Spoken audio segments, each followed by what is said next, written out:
Isayas 56, 1, 6 at 7. Ganito ang sabi ng Panginoon, ang aking pagliligtas ay malapit nang dumating, at ang aking katuwiran ay mahahayag.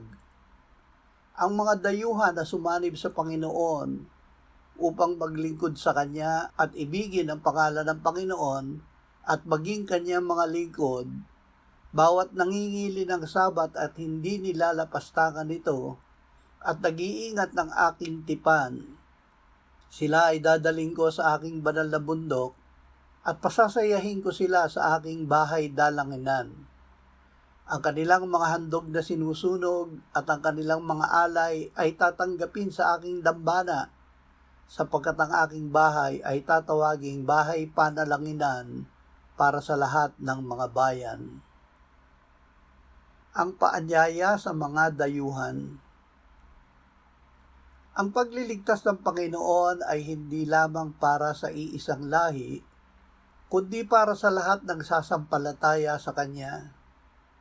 Inalis na ng Diyos ang pader na naghihiwalay sa Israel sa ibang mga bansa.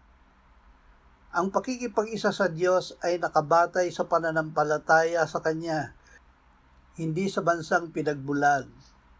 Tanggapin natin ang mga tao na sa tingin natin ay naiiba o dayuhan sa ating pananampalataya. Ang biyaya ng Diyos ay hindi lamang para sa ating pangkat. Ang layunin ng Diyos sa Kanyang bahay ay maging bahay panalanginan para sa lahat ng mga bayan.